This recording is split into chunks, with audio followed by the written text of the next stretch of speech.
హనుమాన్ జయంతిలోగా ఈ కథను వింటే చాలు జన్మల దరిద్రం తొలగి కోటి జన్మల పుణ్యం వస్తుంది. ఆ హనుమంతుడి సంపూర్ణ అనుగ్రహం మీకు కలుగుతుంది. మరి ఆ కథ ఏంటో ఇప్పుడు ఈ వీడియోలో తెలుసుకుందాం. కలో కపి వినాయకో అంటారు. అంటే కలికాలంలో హనుమంతుడు వినాయకుడు సులభ సాధ్యులని అర్థం. హనుమంతుడు సకల భయాలను దూరం చేసి బలాన్ని ధైర్యాన్ని ప్రసాదిస్తాడు. శ్రీరామనామం ఎక్కడైతే వినిపిస్తుందో ఆ చోట హనుమంతుడు బాష్పలోచనుడై ముకులిత హస్తాలతో ఉంటాడట. హైందవులకు పరమ పూజనీయుడు హనుమంతుడు కలియుగం ఉన్నంత వరకు చిరంజీవిగా నిలుస్తూ భక్తుల కష్టాలను తీరుస్తూ ఉంటాడని నమ్మకం. అదేవిధంగా హనుమ బ్రహ్మచారి అని అందరికీ తెలుసు. ఆయన అసలు పెళ్లి చేసుకోలేదని జీవితాంతం బ్రహ్మచారిగానే ఉన్నాడని కొందరు భావిస్తారు. కానీ నిజానికి హనుమకు పెళ్లి జరిగింది. ఆయన భార్య పేరు సువర్చల. ఒకప్పుడు సూర్యదేవుడు విశ్వకర్మ కుమార్తె అయిన సంధ్యాదేవిని పెళ్లి చేసుకుంటాడు. అయితే సంధ్యాదేవికి సూర్యుడి తాపం తట్టుకునే శక్తి ఉండదు. దీంతో సంధ్యాదేవి కిన్నురాలై తన తల్లికి తన కష్టాన్ని చెప్పుకుంటుంది. కూతురి సమస్యను అర్థం చేసుకున్న తల్లి తన భర్తైన విశ్వకర్మకు సంగతిని విశదీకరిస్తుంది. దీంతో విశ్వకర్మ సూర్యుడి ప్రకాశాన్ని కొంత తీసివేస్తాడు. సూర్యుడి నుంచి బయటపడ్డ ఆ ప్రకాశం సుందరమైన కన్యగా మారుతుంది. ఆమె రూపలావణ్యాలు చూసి దేవతలే భ్రాంతి చెందుతారు. సంగతేమిటో తెలుసుకోవాలని ఇంద్రుడు బ్రహ్మదేవుని వద్దకు వెళ్లి ఆ కన్య ఎవరు అని అడుగుతాడు. ఇంద్రుడి ఉద్దేశం కనిపెట్టిన బ్రహ్మ ఆమెకు శివాంశ సంభూతుడైన హనుమంతుడు తప్ప వేరే ఒకరు భర్త కారు అని చెప్తాడు. బాల హనుమంతుడు తల్లి అంజనాదేవి దగ్గర అల్లారు ముద్దుగా పెరిగి ఆమె అనుజ్ఞ మేరకు సూర్యుడి దగ్గర విద్యాభ్యాసం చేస్తాడు. హనుమంతుడు సూర్య భగవానుణ్ణి గురువుగా చేసుకుని ఆయన వద్ద అనేక విద్యలను అభ్యసిస్తాడు. అయితే నవ వ్యాకరణాలు అనే విద్యను మాత్రం నేర్చుకోలేకపోతాడు. ఎందుకంటే ఆ విద్య నేర్చుకోవాలి అంటే ఖచ్చితంగా వివాహం అయి ఉండాల్సిందే. దీంతో హనుమంతుడు ఏం చెయ్యాలో తెలియక అలా ఉండిపోతాడు. ఇది గమనించిన సూర్యుడు తన కుమార్తె అయిన సువర్చలను పెళ్లి చేసుకోమని హనుమంతుణ్ణి కోరతాడు. అయితే బ్రహ్మచారిగా ఉండాలి అనుకున్న తన కోరికకు అది ఆటంకం కలిగిస్తుందని పెళ్లి చేసుకోను అంటాడు హనుమ. కాని సూర్యుడు గురుదక్షిణగా అయినా సరే సువర్చలను పెళ్లి చేసుకోమంటాడు. అందుకు కూడా హనుమాన్ అంగీకరించడు. ఇక చివరిగా సూర్యుడు నువ్వు పెళ్లి చేసుకున్నప్పటికీ బ్రహ్మచారిగాని కీర్తింపబడతావు అని, ఈ పెళ్లి లోక కళ్యాణం కోసమే కాని నువ్వు గృహస్థుడిగా ఉండిపోవడానికి కాదని, పెళ్లి చేసుకుంటే నవ వ్యాకరణ విద్యను అభ్యసించవచ్చని లోక కళ్యాణం జరుగుతుంది అంటాడు సూర్యుడు. దీంతో హనుమ పెళ్లికి ఒప్పుకుంటాడు. పెళ్లి కాగానే సువర్చల మారు మాట్లాడకుండా తపస్సుకు వెళ్లిపోతుంది. ఆ తరువాత సువర్చలాదేవి కనిపించదు. కేవలం తన జన్మ దేనికో ఆమె అర్థం చేసుకుని వివాహం జరిగిన మరుక్షణమే తపస్సులోకి వెళ్లడం మామూలు విషయం కాదు. అందుకే ఆమెను మహాసాధ్వి అంటారు. ఈ విధంగా సువర్చలాదేవిని వివాహం చేసుకుని సకల శాస్త్ర పారంగతుడు అవుతాడు హనుమంతుడు. అలా హనుమ పెళ్లి చేసుకుని ఆ విద్యను అభ్యసించి సకల శాస్త్ర పారంగతుడు అవుతాడు. ఇది హనుమంతుడి పెళ్లి వెనుక ఉన్న అసలు కథ. దీని గురించి మహర్షి పరాశరుడు రాసిన పరాశర సంహితలో ఉంది. హనుమంతుడు ఆయన భార్య అయిన సువర్చలాదేవితో విగ్రహ రూపంలో కొలువై ఉన్న ఆలయాలు అనేకం ఉన్నాయి. ఇక హనుమంతుడి వివాహానికి సంబంధించిన మరొక కథను ఇప్పుడు తెలుసుకుందాం. రావణాసుడి చెరలో సీతమ్మ ఉన్నదని, సృష్టమైన తర్వాత లంకకు చేరుకునేందుకు సముద్రం మీద వారధిని నిర్మించమని రాములవారు ఆజ్ఞాపిస్తారు. రాములవారి ఆజ్ఞ మేరకు వానరులంతా సముద్రం మీద రాళ్లను వేస్తూ ఉంటారు. అంటే వారధిని నిర్మిస్తూ ఉంటారు. కాని అదేం విచిత్రమో, రాత్రి వేసిన రాళ్లు పొద్దుటికల్లా కనిపించకుండా పోతూ ఉంటాయి. దీంతో ఈ విషయాన్ని హనుమంతుడికి విన్నవిస్తారు వానరులంతా. రాళ్లు మాయమవడం వెనుక ఉన్న రహస్యాన్ని కనుగొనేందుకు హనుమంతుల వారు బయలుదేరతారు. సముద్రంలో ఈదుతూ 4 దిశగా పరిశీలిస్తున్న హనుమంతుడికి ఒక మత్స్యకన్యల గుంపు కనిపిస్తుంది. వారందరి చేత రాళ్లను తీయించి వేస్తున్న ఒక నాయకురాలు కనబడుతుంది. బంగారు వర్ణంలో మెరిసిపోతున్న ఆ మత్స్యకన్యను వెంబడించేందుకు వాయుపుత్రుడు చేసిన ప్రయత్నాలన్నీ కూడా వృధా అయిపోతాయి. కానీ నిదానంగా ఆ మత్స్యకన్య హనుమంతుడిని చూసి మోహిస్తుంది. తానే హనుమంతుడి దగ్గరకు చేరుకుంటుంది. తన దగ్గరకు వచ్చిన మత్స్యకన్యను చూసిన హనుమంతుడు ఆమె రాళ్లను మోయించడం వెనుక ఉన్న కారణాన్ని అడుగుతాడు. అప్పుడు ఆమె ఇలా చెప్తుంది. తాను రావణాసుడి కుమార్తెనని, రావణాసుడి ఆజ్ఞ మేరకు ఇలా వారధిని నిర్మించే ప్రయత్నాన్ని అడ్డుకొస్తున్నానని తెలియజేస్తుంది. అసలు రావణాసుడి మీద ఎందుకు యుద్ధం చెయ్యాలి అనుకుంటున్నామో హనుమంతుడు వివరించేసరికి ఆమె మనస్సు మారిపోతుంది. సీతమ్మ తల్లిని రక్షించేందుకు జరుగుతున్న ప్రయత్నాలను ఇక మీదట అడ్డుకోనని చెప్తుంది ఆమె. హనుమంతుడి తేజస్సుతో ఆమె ఒక బిడ్డకు జన్మనిస్తుంది. హనుమంతుడి అనుగ్రహానికి పాత్రురాలైన సువర్ణ మత్స్య అదృష్టానికి ప్రతీకగా భావిస్తారు చైనాలో. లాఫింగ్ బుద్ధా ప్రతిమలను ఎలాగైతే ఉంచుకుంటారో అదేవిధంగా థాయిలాండ్లో సువర్ణ మత్స్యకన్య వారి సంస్కృతిలోనూ కళల్లోనూ భాగంగా నిలిచిపోయింది. హనుమంతుడి భార్య గురించి ఇంకా చాలా కథలు ప్రచారంలో ఉన్నాయి. జైనుల కథల ప్రకారం హనుమంతుడికి 100 మందికి పైగా భార్యలు ఉన్నారు. వారిలో రావణాసుడు చెల్లెలు కూడా ఒకటి. హనుమంతుడికి సువర్ణ మత్స్యకన్యతో వివాహం జరిగిందని, వారికి మకరధ్వజుడు అనే కొడుకు పుట్టాడని కూడా నమ్ముతారు. కానీ భారతీయుల నమ్మకం ప్రకారం సువర్చలాదేవి మాత్రమే హనుమంతుడి ధర్మపత్ని, అది కూడా కేవలం లోక కళ్యాణం కోసమే. ఇలా హనుమంతుని పెళ్లి గురించి ఎన్నో రకాల కథలు ప్రచారంలో ఉన్నా ఆయన బ్రహ్మచర్యానికి ఉన్న బలం ఈ కథలకు ఏమాత్రం కనిపించదు. హనుమాన్ జయంతిలోపు ఎవరైతే ఈ పవిత్ర కథను వింటారో లేదా చెప్తారో వారి జన్మల పాపాలు తొలగి 1,000,000 జన్మల పుణ్యం కలుగుతుంది. సకల శుభాలు కలిగేలా ఆ హనుమంతుడు దీవిస్తాడు. హనుమాన్ జయంతి సందర్భంగా హనుమంతుడి జన్మం వెనుక ఉన్న పురాణ కథను ఇప్పుడు తెలుసుకుందాం.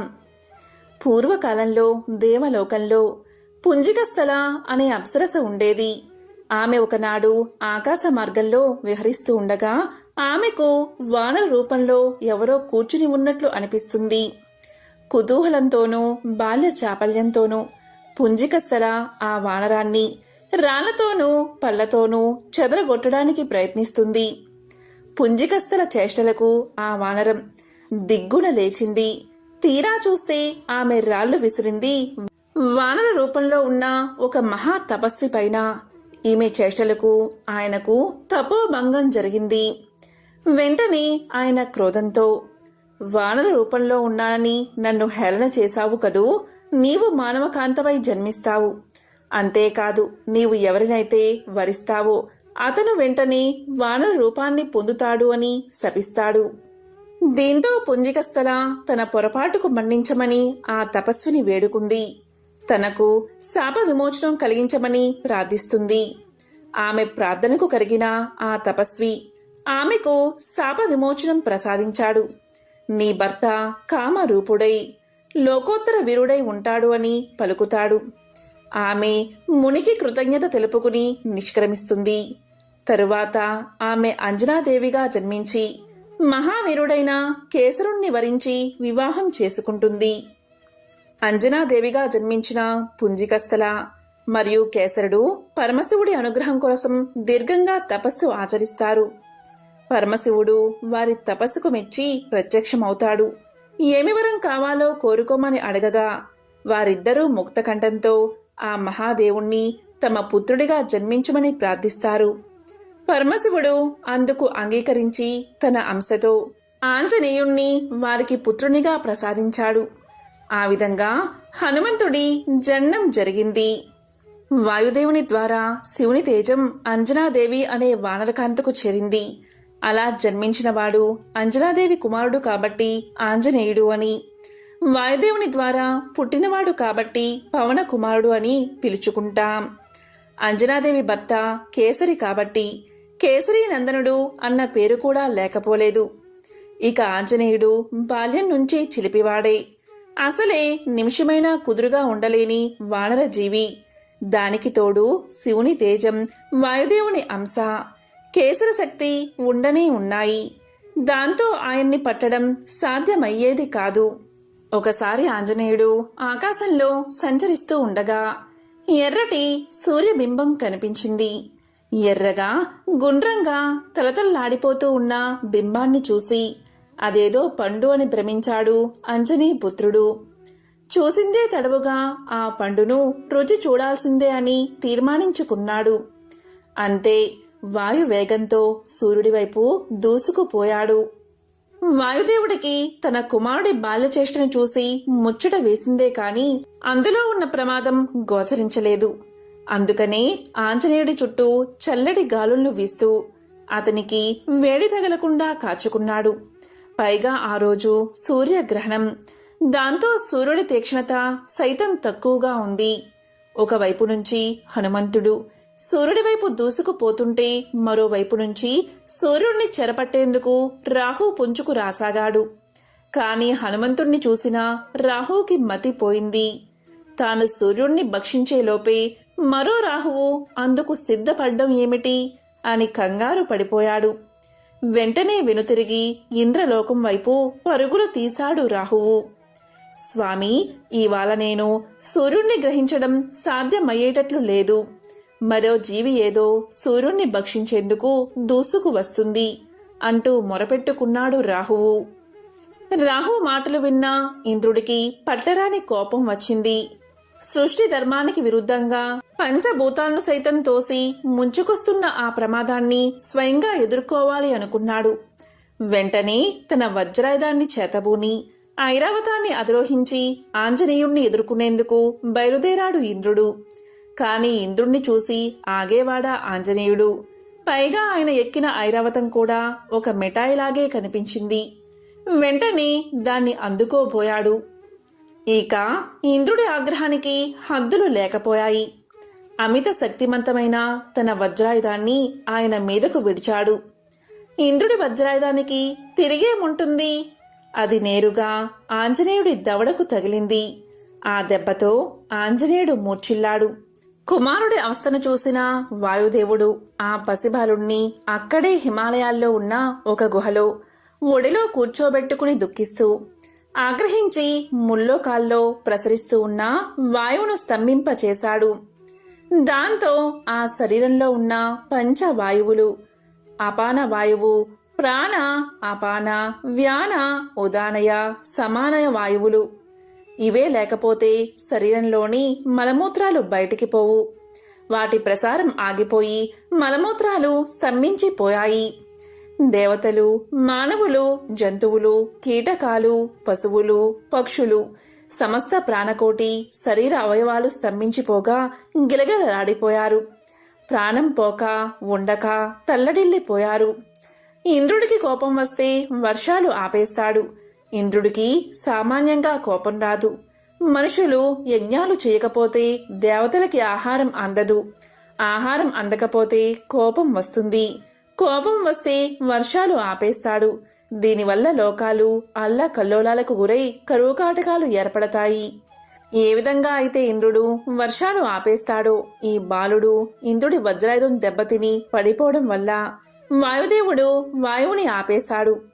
దానివల్ల ఒక్క త్రిమూర్తులకు తప్ప సకల లోకాల్లో ఉన్న జీవజాలమంతా ఏడ్చారు. చివరికి బ్రహ్మ దగ్గరకు వెళ్ళి, బ్రహ్మదేవా, అల్లాడిపోతున్నాం. చావు కాదు బతుకు కాదు, మధ్యలో ఉన్నాం. ఈ బాధ ఇంతకు ముందు అనుభవించలేదు.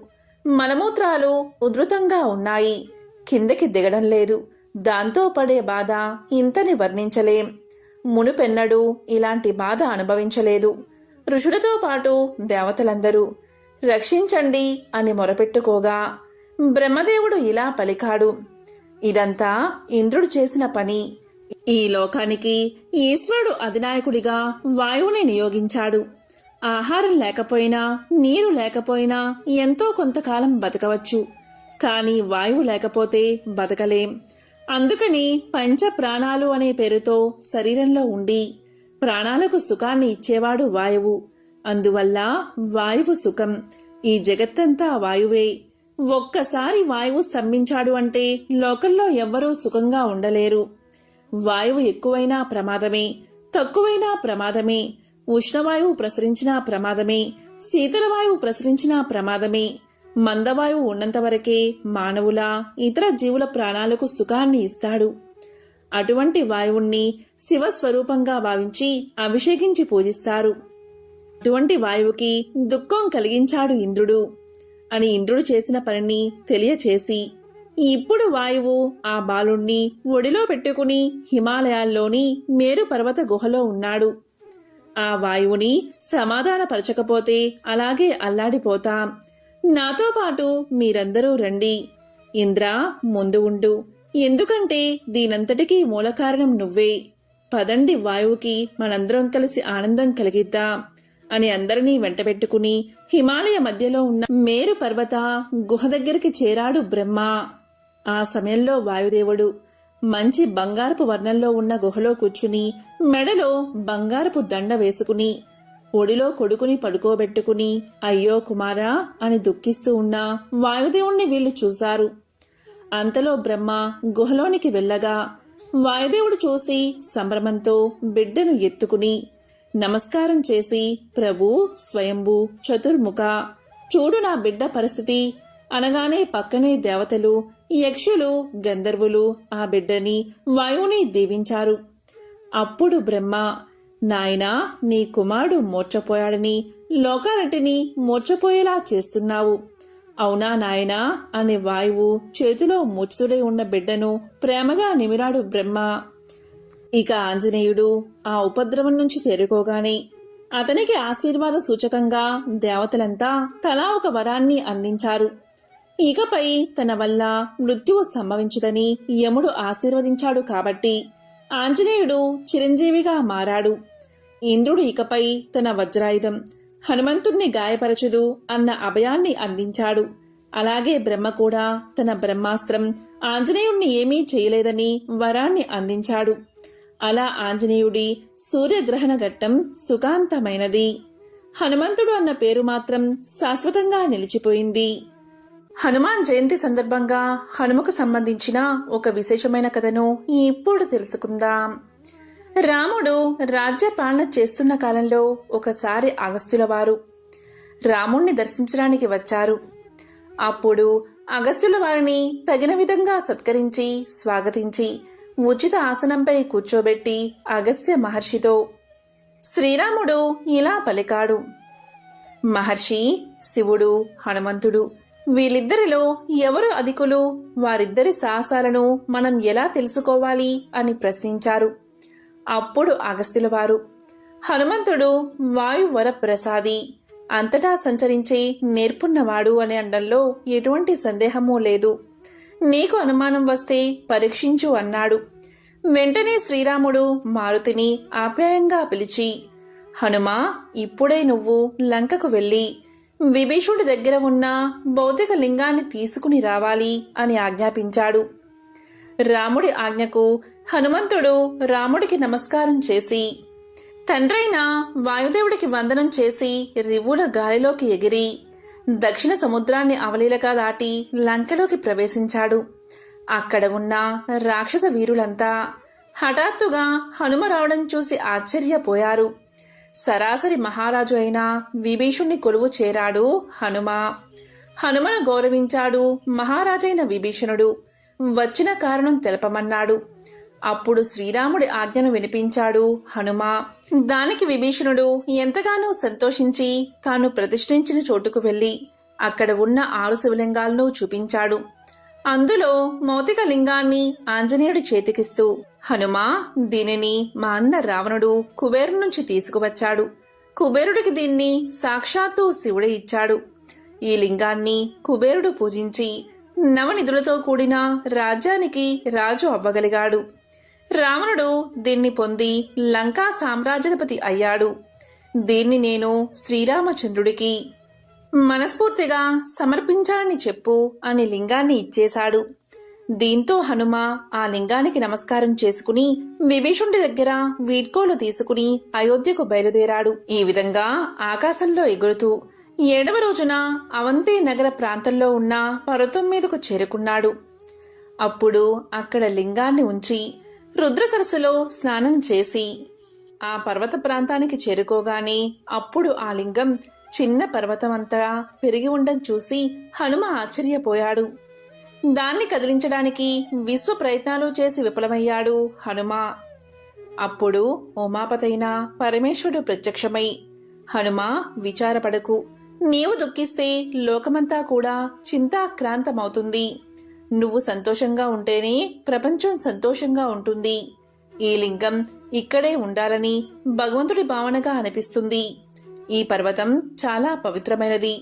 ఇక్కడ రుద్ర సరస్సు ఉండడం మరీ విశేషం. ఈ లింగం ఇక్కడ ఉండడం వల్ల దివ్యమైన దైవగుణం, ఋషిగణం దీన్ని సేవించే పరమ అద్భుతమైన అవకాశం కలుగుతుంది. దీనిని ప్రతి ఒక్కరూ కూడా శ్రీ హనుమత్కేశ్వరం అనే పేరుతో పిలుస్తారు. ఆ పేరుతోనే ఇది ప్రశస్తి పొందుతుంది. మానవులందరూ ఈ లింగాన్ని భక్తి శ్రద్ధలతో పూజించి ధన్యులవుతారు. ఇక్కడ జరిగిన విషయాలన్నీ కూడా శ్రీరామచంద్రుడికి నా మాటగా చెప్పు, ఆయన దాన్ని అర్థం చేసుకోగలడు అని దీవించి పంపాడు శివుడు. హనుమ అదేవిధంగా అయోధ్యకు చేరి శ్రీరాముడికి అన్నీ సవివరంగా వివరించాడు. శ్రీరాముడు, అగస్త్యుడు మొదలైన వారంతా హనుమను ఆశీర్వదించారు.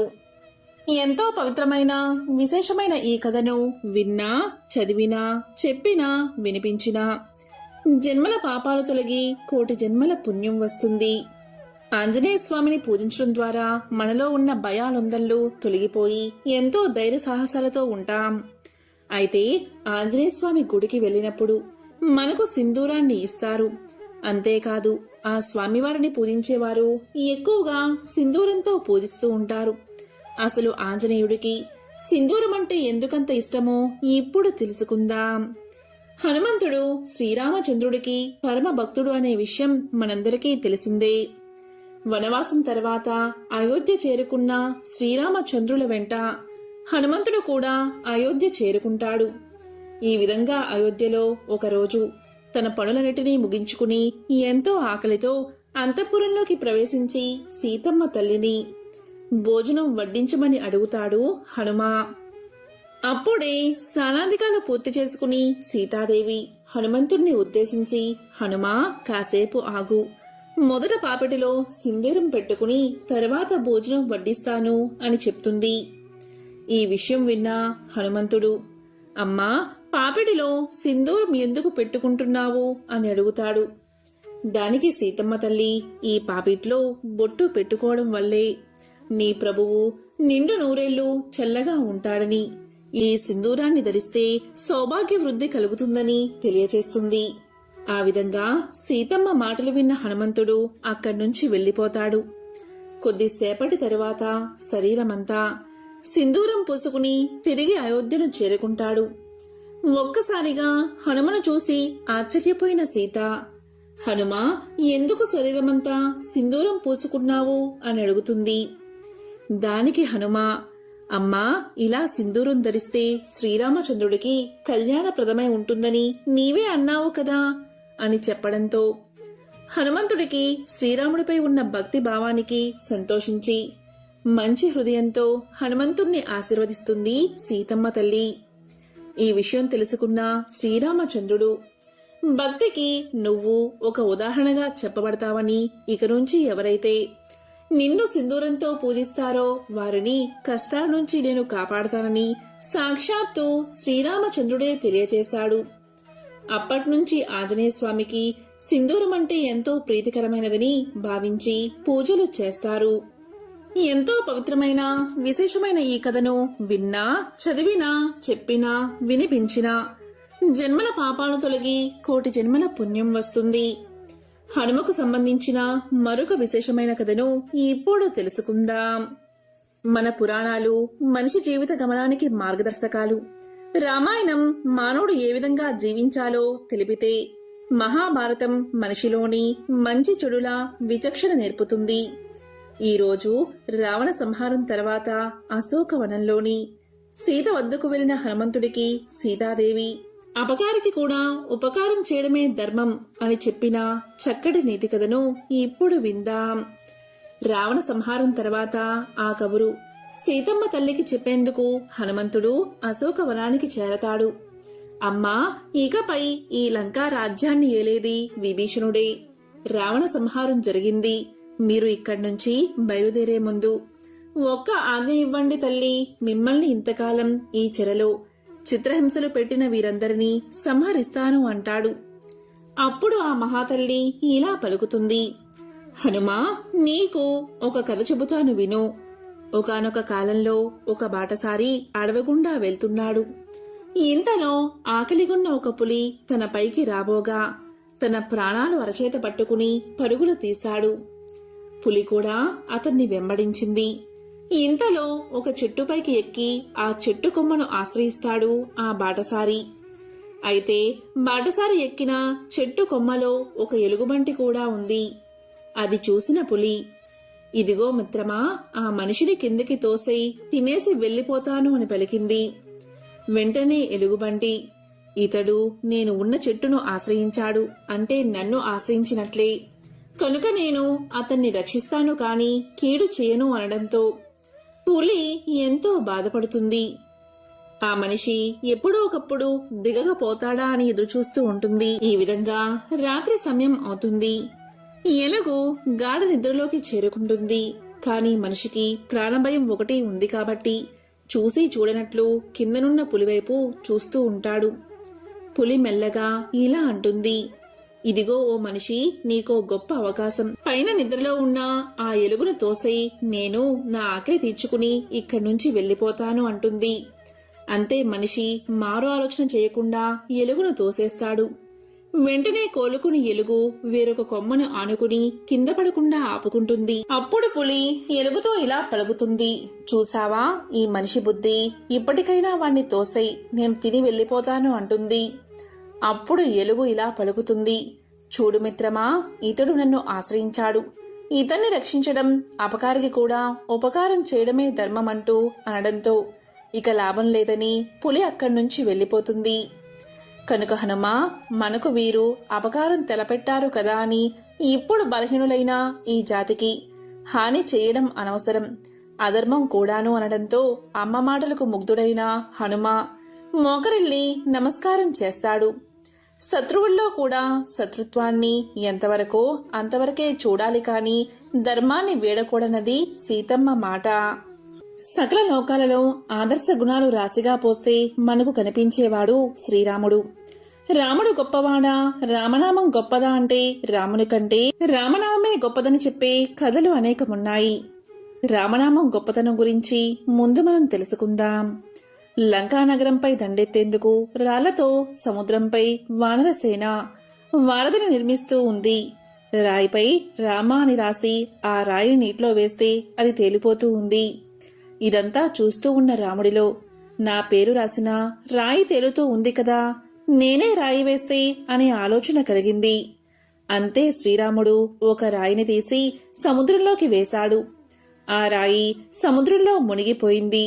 దీన్ని చూసి ఆశ్చర్యానికి లోనైన రాముడు పక్కనే ఉన్న హనుమంతుడికి ఈ విషయాన్ని వివరించి ఎందుకిలా జరిగిందని ప్రశ్నించాడు. అందుకు హనుమ, రామ అనే నామం రాసి ఉన్న రాళ్లే పైకి తేలతాయి, మీరు వేసిన రాయిపైన రామనామం రాయలేదు కదా, అందుకే మునిగిపోయింది అని సమాధానం చెప్పాడు. అంటే రాముడి కంటే కూడా రామనామమే మహాశక్తివంతమైనదన్నమాట.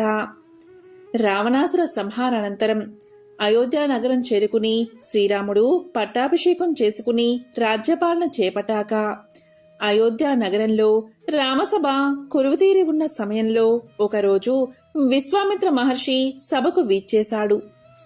మహర్షిని చూస్తూనే రాముడితో సహా సభలోని అందరూ లేచి నిలబడి మహర్షికి నమస్కారం చేశారు. కాని ఆంజనేయుడు రామనామ జపంలో మునిగి ఉండడం వల్ల విశ్వామిత్రుడి రాకను గమనించక నిలబడలేదు, నమస్కారం చేయలేదు. దీన్ని ధిక్కారంగా భావించిన విశ్వామిత్రుడు కోపంతో, రామా, నీ సేవకుడు నన్ను అవమానించాడు, నీవు అతన్ని శిక్షించు అని ఆదేశించాడు.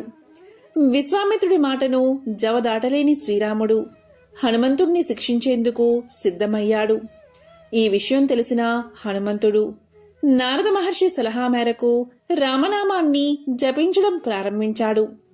ఈ విషయంలోని విశ్వామిత్రుడి ఆజ్ఞ మేరకు శ్రీరాముడు హనుమంతుడిపై బాణాల వర్షం కురిపించసాగాడు. రామనామ జపంలో నిమగ్నమైన ఆంజనేయుణ్ణి రామబాణాలు ఏమీ చేయలేకపోయాయి. అలసిపోయిన శ్రీరాముడికి పట్టుదల అధికం కాగా చివరకు బ్రహ్మాస్త్రాన్ని ప్రయోగించేందుకు సిద్ధమయ్యాడు. ఇంతలో నారద మహర్షి అక్కడకు చేరుకుని, మహర్షి, హనుమంతుడు నీ రాకను రామనామ జపం వల్ల గమనించక నమస్కరించినంత మాత్రమున మీరు మరణదండన విధించడమా? రామనామ జపం హనుమంతుణ్ణి రామబాణాల నుంచి రక్షిస్తూ ఉంది. ఇప్పటికైనా మీ ఆవేశాన్ని, కోపాన్ని తగ్గించుకుని ఆజ్ఞను ఉపసంహరించండి అని విశ్వామిత్రుడితో పలికాడు. ఈ మాటలు విని విశ్వామిత్రుడు బ్రహ్మాస్త్ర ప్రయోగాన్ని నిలుపుదల చేయించి హనుమంతుడి రామభక్తిని మెచ్చుకున్నాడు. దీన్ని బట్టి రామబాణం కంటే కూడా రామనామం గొప్పదని సృష్టమవుతూ ఉంది. యుగ యుగాలను, సర్వలోకాలను తరింపచేసిన మహిమాన్వితమైన నామం రామనామం. హనుమాన్ జయంతిలోగా ఈ కథను విన్నా, చదివినా, చెప్పినా, వినిపించినా హనుమంతుడి సంపూర్ణ అనుగ్రహం మీకు కలుగుతుంది. జై హనుమాన్. ఓం నమః శివాయ.